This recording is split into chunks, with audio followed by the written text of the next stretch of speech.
Hi, this is Charlie Mato-Toyela with Blue Bear Flutes, our website bluebearflutes.com, and if you haven't heard about us yet, I'm not doing my job, but anyway, you can find us also on Instagram, Facebook, sometimes Twitter. You know, it's kind of up in the air. Sometimes we're there and sometimes we're not. It's like we're invisible.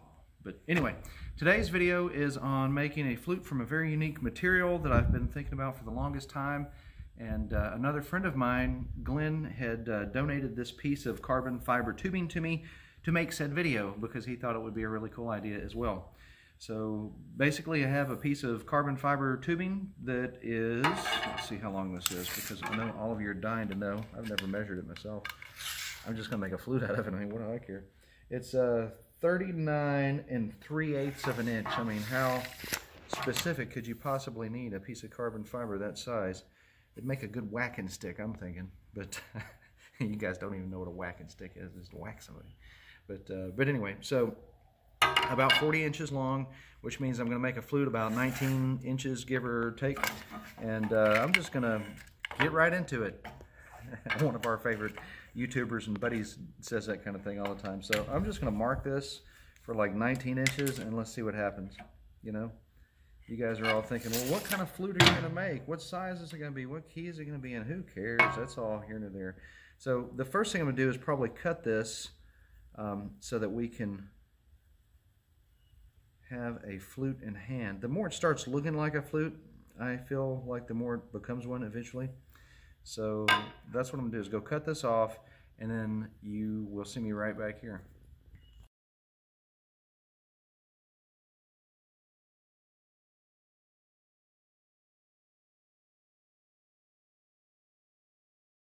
So now I have two pieces of carbon fiber tubing, one slightly longer than the others. We'll save the bigger one for last, because this here, 19 inches, is enough to make a reasonably good sounding, somewhere in the ballpark of about an A flute.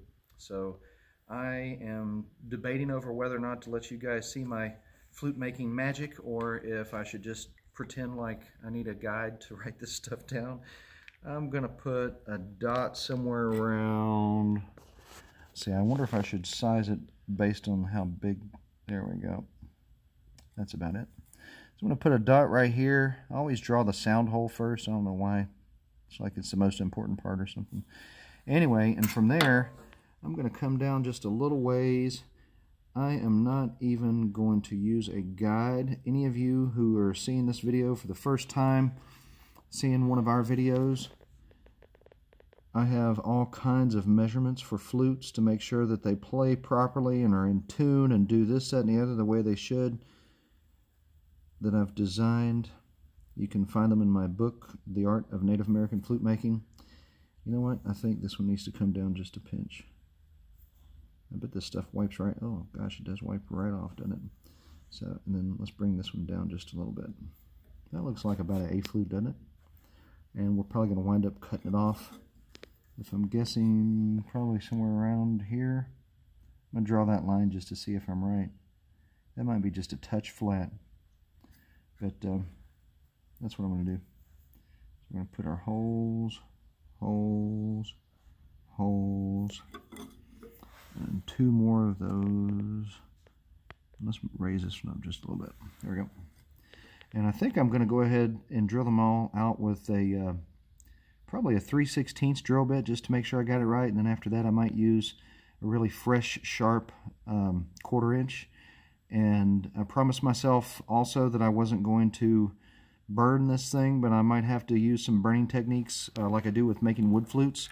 With carbon fiber, it's probably not a good idea because, of course, it is fiber and carbon, and those kind of things burn. Plus the whatever type of acrylic or hard as material that it's made out of is probably somewhat meltable, flammable, burnable, combustible, somewhere in those ranges of ballparks. And most importantly, I do want to be sure that the end of this thing is not going to be sharp and cut me, because I've heard stories of carbon fiber being pretty tough stuff. So anyway, so we have a mouthpiece here. We have a place for a plug that I'm going to put in. If you're wondering why this little dowel's over here with me, that's what he's going to turn into. The inside diameter of this dude is about 3/4 of an inch, so this 3/4 dowel is going to need to be sanded down just a little bit. But before we do any of that, We're going to take this thing over to the drill press and drill these holes out, and then I'll sand this guy down and get him to plug in.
So those holes feel kind of sharp. I'm definitely going to be using a burning tool there, if for no other reason to singe it. But it looks like they probably will need to be maybe at least burn out a little bit to get the fibers free. And then this is my air supply and my sound hole here. I went ahead and made them a little bit larger. I use a 1/4 inch on those after I drill them out, because looking at them I'm thinking, you know, this thing really deserves to have some good sound tone to it. And something with a 3/4 inch inside diameter usually is going to need a sound hole of about a 1/4 inch, in that ballpark, between 1/4 and 5/16. Now that kind of stuff is in my book, by the way. And the more I look at it, this actually looks like about a B, maybe a large B. And once again, we're talking about a high tone B, not a low tone B. When I say large, I mean a large high tone B flute fingering pattern that I kind of guessed at putting on here. So it might turn out to be an A, might turn out to be a B, might be somewhere in between, and I might need, like I said, this is probably an overestimate of how long this needs to be. This is probably going to wind up being cut right about there to get it in tune. Once again, this is all just kind of guesswork from, you know, having made a couple of flutes, a couple thousand flutes, or a couple 100,000 flutes. But anyway, so what I'm going to do next is sand this piece of dowel down so that it's just slightly smaller in diameter, so that it fits better inside of this thing. The inside diameter of this is undoubtedly some metric size, or the size of my dowel is slightly swollen because it's been raining a little bit. And dowels, if you don't know, if you don't work with dowels very often, they swell and shrink based on the weather. So this one's made out of pine or some kind of white wood, which is some aspen or pine or something, I don't know, kind of weird looking stuff to me. But anyway, I'm going to go ahead and sand it down, and then I'm going to cut about a 3/4 inch piece that's going to fit in between these two holes here, and then we'll go from there. I'm trying to be really careful not to scratch this thing up also, because I don't want to have to go back over it and lacquer it to kind of hide any scratches. So, you know, usually when I sand or when I drill a river cane or wood or anything, if I drill it from the outside, which is rare if it's something that I've got split in half, once again, referenced in other videos, I always drill it from the inside. That way, any scar tissue is on a part that's going to be eventually turned off anyway. In the case of drilling something that's already round and hollow, I usually drill the holes out and then I kind of lightly sand over the top of them to get rid of any of the burrs or scar tissue that's on the top up here. That doesn't do anything for the inside, and that's the reason, part of the reason that we use the burning tools to do that. Another reason that we use burning tools, and this is one of those little gems, any of y'all that's been with me for a while watching us make Native American flutes over the last several years, part of the reason that I use burning tools is to cauterize and seal the fingerings, especially on like a bamboo or a river cane. If you cauterize those finger holes, they are less likely to dry out, and that's why river cane flutes that aren't made that way, where the holes are cauterized with a burning tool, the river cane flutes specifically, other flutes as well, they lose a lot of moisture from there, from that just a drilled rough hole, and that moisture causes, it's almost like if you can imagine an underground river.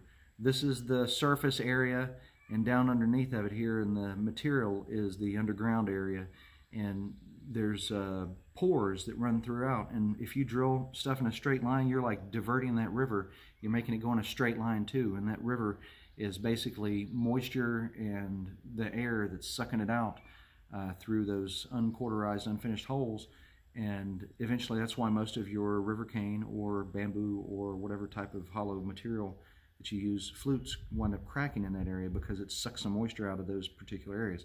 When you burn them and cauterize them, that's not really the case. It's not going to happen anymore. Plus, burnt wood is less likely to collect moisture. It might have a little bit of a campfire smell that one out of every 200,000 customers tell me their flute smells like a campfire. We don't smoke here in the shop. We don't smoke anywhere around here. So it's not from that kind of thing. It's from burning the wood. And this light little scent of burnt wood to protect a flute for the rest of your life is really a small price to pay. So anyway, let's get over to sanding this thing. Then I'm going to go ahead and cut it about big enough that's going to fit in between these two holes, which looks like maybe about 1/2 or 5/8 of an inch. And then we'll put it in there, seal it in, and start taking care of these holes and see what we can do about that.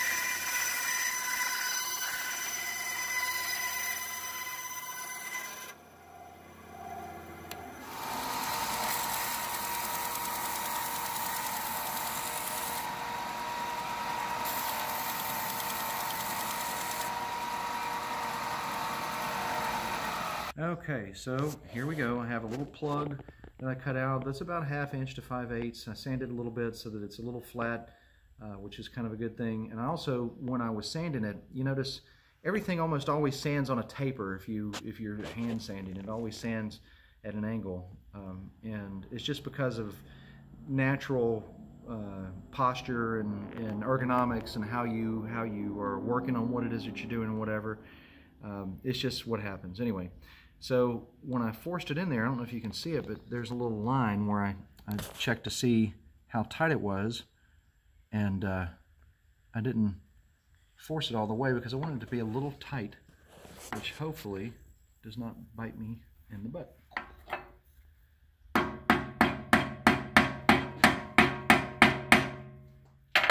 Once again, never having worked with carbon fiber in any shape or form, I don't know the dangers of banging a piece of wood in there. But this is like running a frozen glass of water under the hot sink.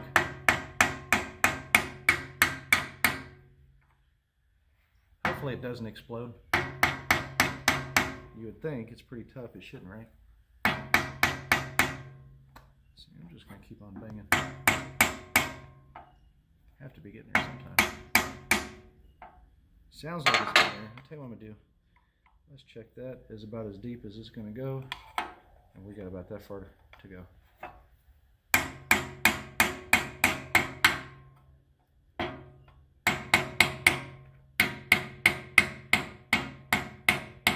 There it goes. Now you can see it slide down. Yeah, I just want to see this, you know. The camera person's back there laughing at me. Okay. Almost here. Not where I want it yet. Don't. Couple of more bumps. Jeez. It's gonna be like an all-day event here. Oh, there we go. That's pretty dang good. We'll call that the finish line anyway. Now, once again, not ever having worked with carbon fiber, I'm not sure what it is that would be best to seal the inside of this thing together with a piece of dowel. I'm not sure how many people in the world have ever shoved a piece of dowel inside of a carbon fiber tube. So maybe we're breaking new grounds here. I'm going to use super glue. And for those of you out there that speak English or are learning English and my accent is a little thick, I am going to try some super glue. As I'm looking down here inside of my tube, I'm making sure that it rolls around and seals the edge around the wood.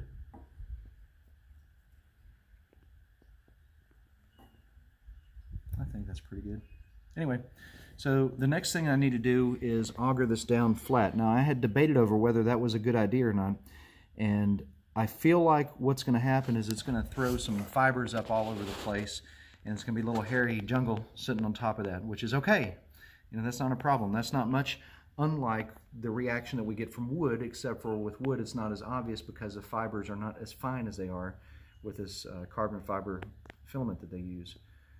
So having said that, I do feel like burning them off, and if I want to be proactive, I'd probably go test these holes first to make sure that burning them is actually going to solve my problem. There are fibrous materials like silk, for example, that you can light all day long and they won't burn up, and you know, so it may not be the solution I'm looking for. I might have to use a diamond hone to get in here and do this right, but that's okay because I've got diamond hones I can use over here as well. I'm thinking, like I say, just sticking with my regular old Forstner bit and augering this down some, and then coming back maybe with a sander if I have to, my regular burning tools and whatever, and then kind of finishing it up from there and doing the same thing with the holes. Once again, diamond bits held in reserve, but for the time being I'm going to treat this like it's a piece of river cane. Here's hoping.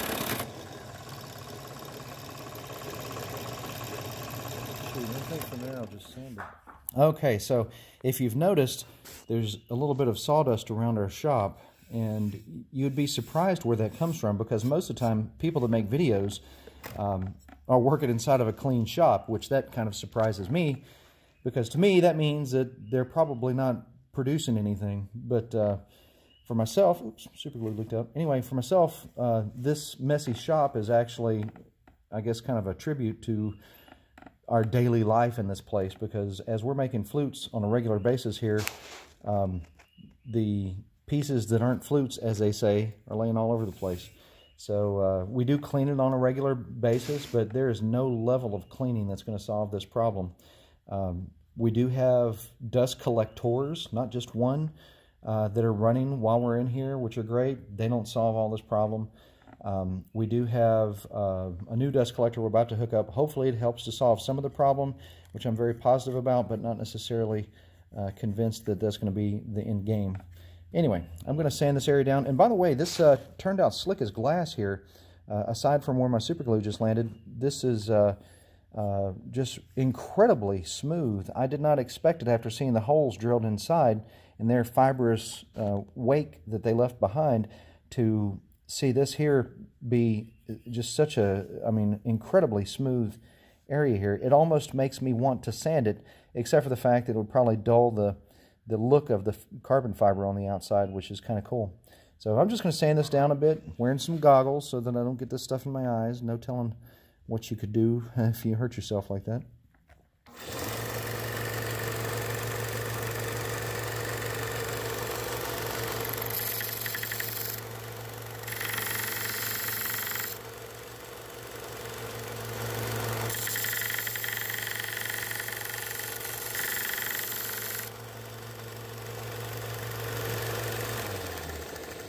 Then from here, I'm just going to take it over to this little sanding drum type deal that we use to sand down so many of these things.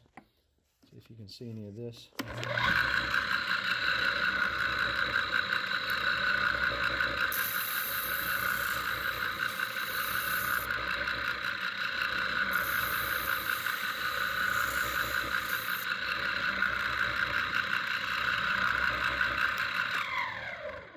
So not too shabby there. I'm not displeased with it at all. I mean, certainly can be a little bit more finely finished, but we'll get there. Welcome to other corners of the messy shop.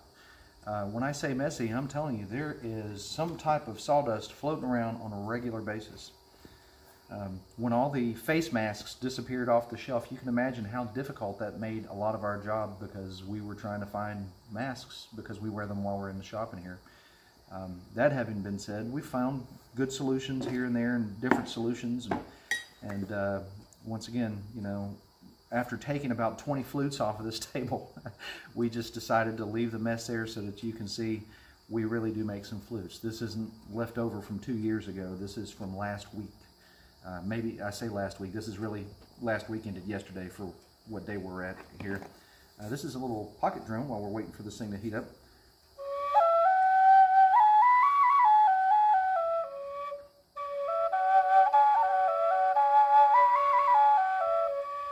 Still finishing him up. Good little drone though, kind of something neat that we make and have a lot of call for.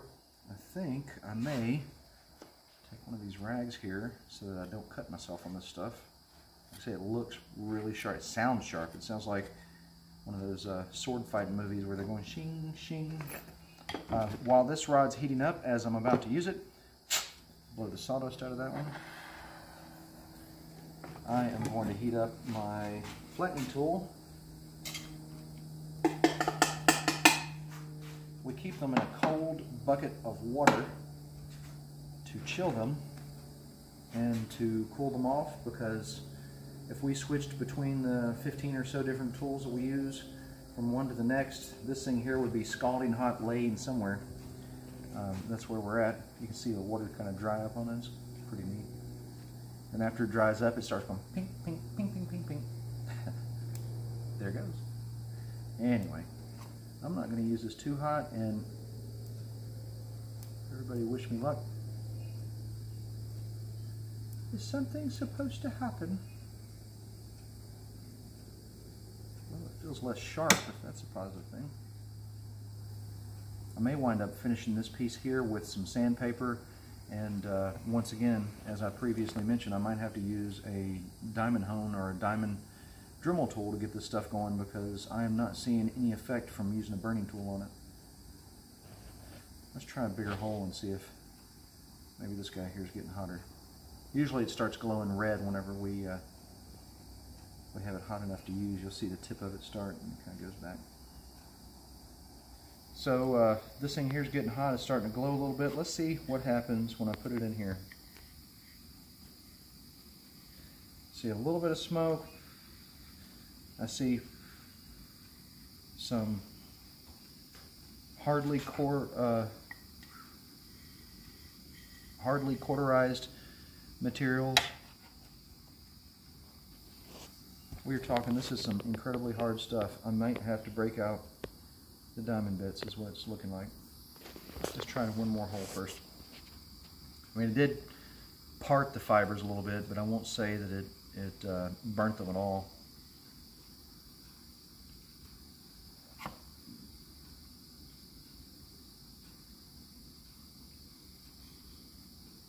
watch the amazing flute maker as he doesn't make a flute. Little joke there. Yeah, so I'm going to try one more thing here. I'm going to let this guy heat up so I can try flattening it, which is going to tell me whether or not I have to break out another hone or a file at least or something to make sure that this is nice and flat. But where we're at right now, it looks like I'm going to be using a diamond hone to get these holes right. And if that's the case, there's some other things that I need to diamond hone as well. Let's see, let's go ahead and use this guy.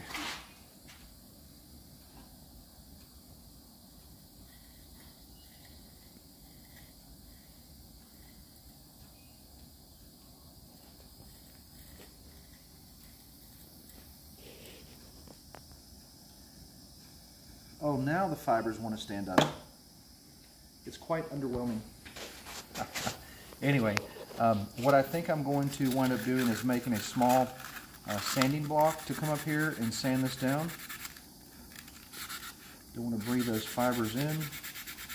Don't want to breathe the smoke in off of this either, because no matter what kind of material it is not good for you to breathe this stuff in. But we are certainly looking like diamond hone country. Sandpaper does pretty good. If I had a tiny little sanding Dremel, maybe that would work.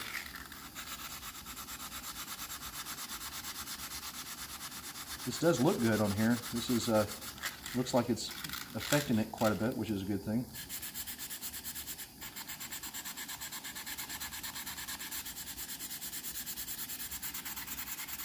Okay, as I suspected, the burning technique that we use on nearly everything else in the entire world did not work. So we switched over to diamond bits. Let's see if that cuts the mustard, as they say, or the cheese, whichever one works best for you.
So not too shabby. Let's see if this is going to make a loud air compressor come on.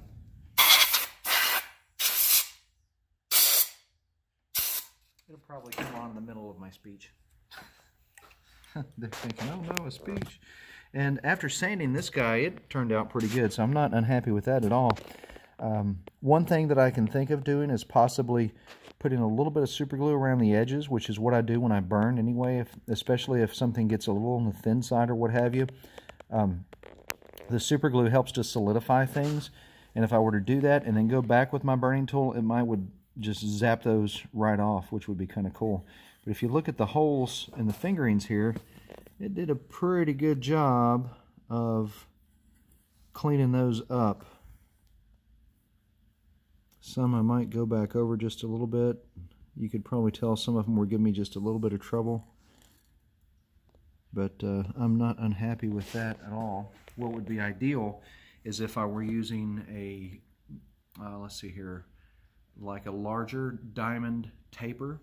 I have a taper here in this Dremel bit case. And I guess I should call it a rotary tool because it's not necessary that you have a Dremel brand, but this little diamond taper here is pretty sweet, but unfortunately, even though it might be the right size for these, well, it's a little bit too small for those two. It's not perfect for these either, so It's got its ups and downs. Like I say, there's something that could be done here if I had a larger diamond taper, but I don't know that it's completely necessary. They always say where there's a will, there's a way, or a way. I feel like I must have a lot of will or something, because I usually find a way. And that's really what this is about too. It's showing you that something can be done. Just going it completely blind is what I'm doing here. I've been making Native American flutes and other flutes for over 30 years, and my wife and I have been in business doing this for a long time. So long that last night I had a phone call at 11:30 at night, and someone calls me and says, "Hey, are you that guy that made that video about a year ago?" And I'm thinking, oh my gosh. But anyway, so it's just a matter of finding a way to solve this particular issue. And if this is your first attempt at watching a video on making Native American flutes and you thought I could never do that, this right here is a little bit on the extreme side. This is an advanced technique, in my opinion. Some other flute maker will probably make a contrasting video and say, "This is so easy," when behind the scenes they're struggling and biting at it. But this is an advanced flute that I'm making here. This ain't the everyday deal. This is something that I personally don't even necessarily recommend. I just thought it'd be something kind of cool to do, and that's where I'm at. So like I said, I'm going to probably go ahead and put some super glue around the edges of these holes, and I may diamond hone it here just briefly for a second to see if I can't clean it up a little more, because it did work some, but without the right size hone it won't produce the results that I'm shooting for. And then after that, we're gonna have to figure some way to get a track in this thing, and there are diamond hones that are track size in here, and I might hit it with one of those. I might do something a little bit different. Back in the old days I used to always Dremel the track out, which is a lot of work, and it is really just a lot of work. But these days, since we have made hundreds of thousands of Native American flutes, it's not the technique I'm probably thinking might be my solution. I might wind up having to do some fine sanding, maybe with a cardboard nail file or something, since sandpaper seemed to do a pretty good number on it. That might be a route that I head eventually. I might put the track in there first and then see where it takes me. But so let me whittle on it for a minute here with this diamond, and then after that I'm going to super glue it.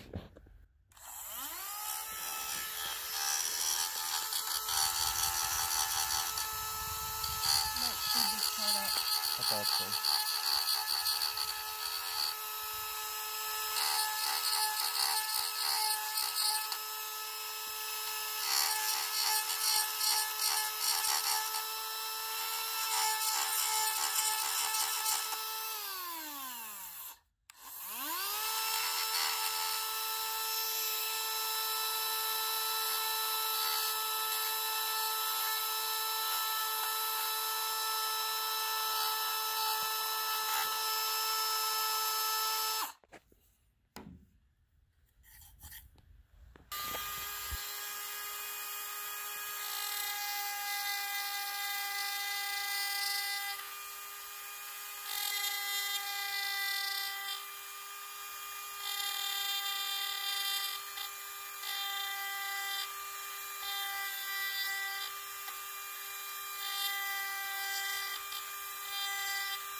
So as you can tell, it started cutting into my plug, which is not a bad thing. It's neither here nor there, but that's the reason that the plug is there right now instead of putting the track in it and then putting the plug in it, because that spreads things and it's not as good.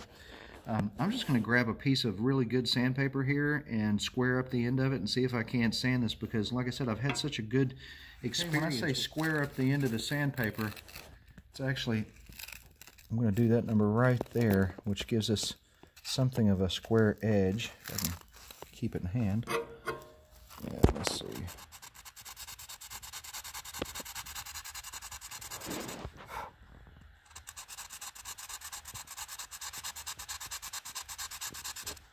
Probably looks to some people like I'm trying to drive a space shuttle here with manual steering or something.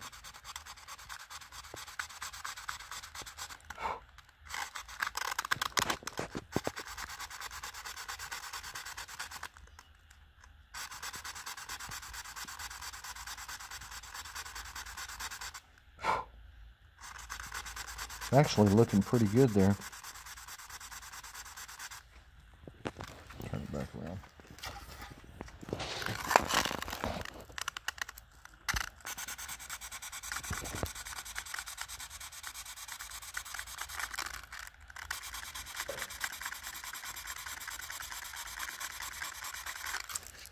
I'll turn this paper around.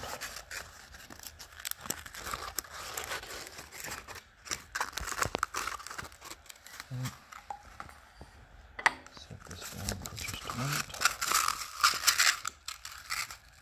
There we go. It'll be a little easier to handle at this point.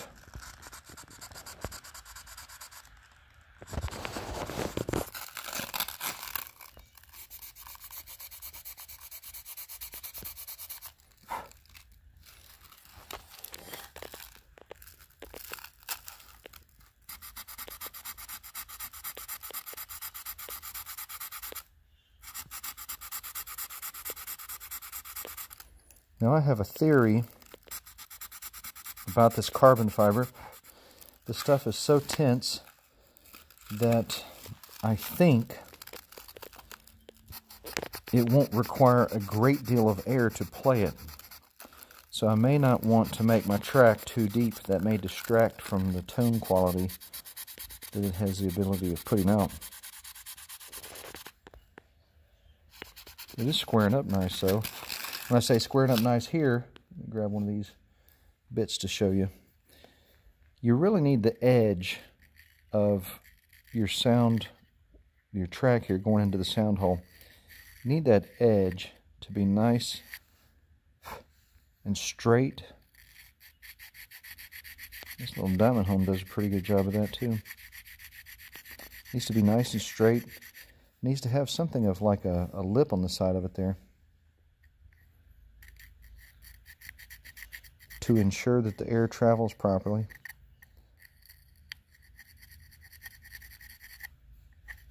May have just taken care of that one fiber I was mostly concerned with.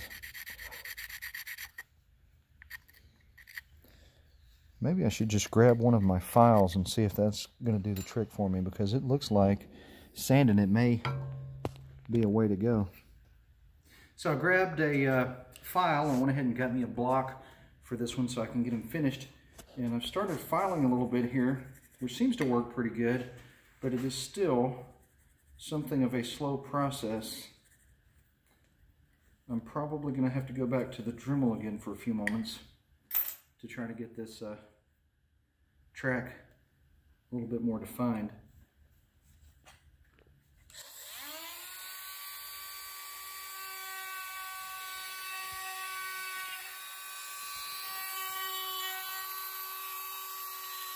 The good thing is I'm getting down to the wood, which makes it a little bit easier to work.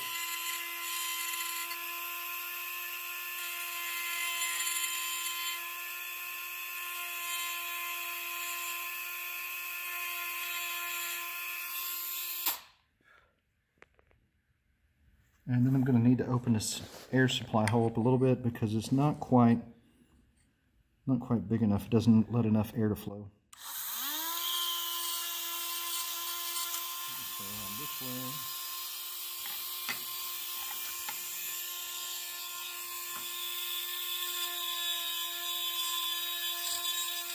This should make a little difference. And look at that. You can see the wood plug that I put in it.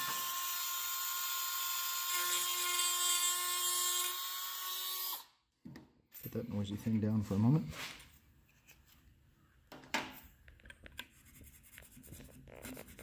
This is a little more promising.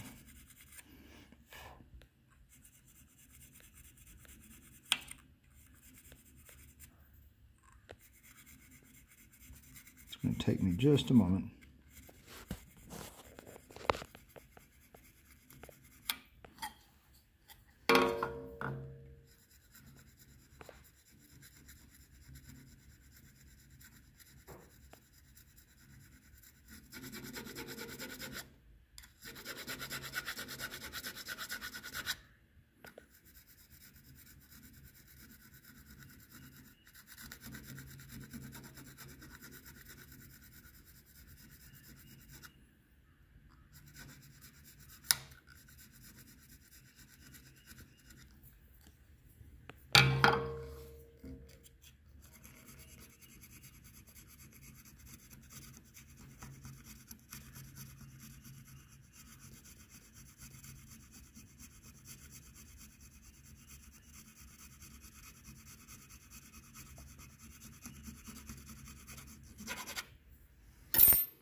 Let's see if this is going to cut the mustard here.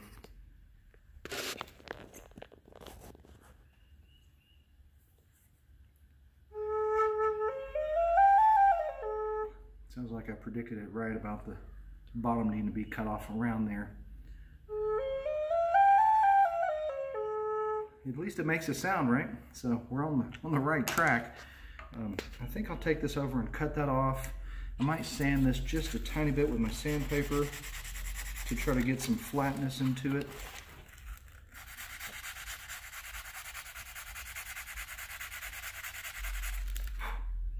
And then we will get this guy finished up.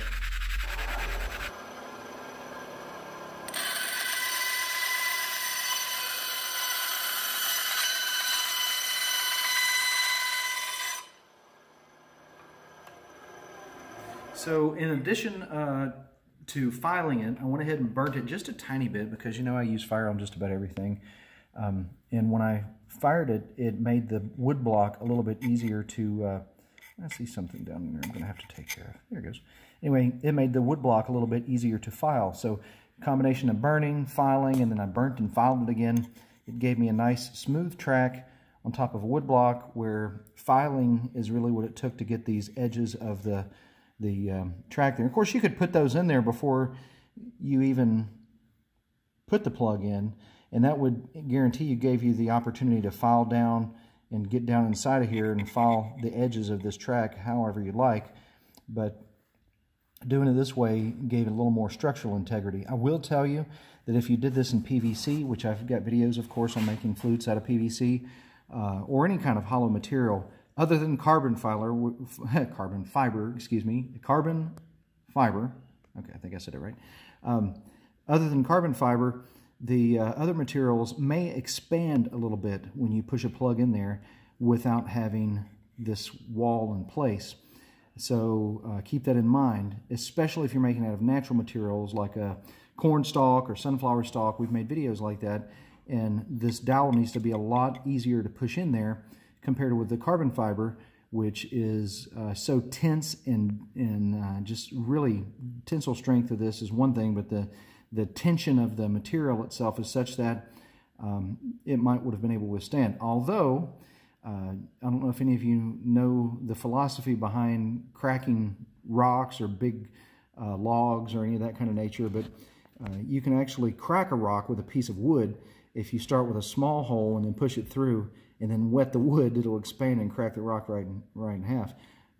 So keep in mind that this is a weak point that we've created here, and because it's a weak point, it may only take just a little bit to really pop it and cause it to go another direction, because this carbon fiber is designed to be strengthened in a circular pattern versus like a long flat piece of it that's made to be resistant to impact. So keep in mind that impact and that slow movement and pressure are two completely different things. And so, you know, honestly, I think putting the track in it after putting the plug in is probably the best way to go. But that's my personal opinion. So I've done that. I've cleaned the holes up just a little bit. I went ahead and oiled my block because this black wood that I used to make flutes out of, I've got fair small pieces of it laying around. Looks so much better when it's oiled and waxed as comparison to 5 minutes ago when it wasn't. But I'm going to go ahead and tie this on. Hopefully I'm not forgetting anything. And I went ahead and cut the end like I told you to, which I'll show you in just a moment, my guesswork in flute making here. But I'm going to tie this down, and there we go. Boy, that's got some nice sound to it, right? Let's see what that sounds like when I play it.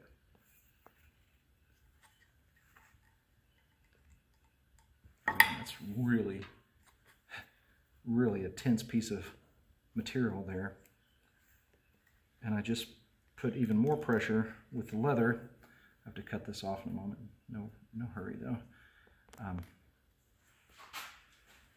Here goes. See my little line there I put on it with the marker? You can kind of tell that that's right where I cut it at, right? I'll probably sand this bottom because here's a sharp edge. This carbon fiber is a monster to cut. You seen the sparks flying when I was using my bandsaw. But I'm going to go ahead and try this sucker out and see what it sounds like.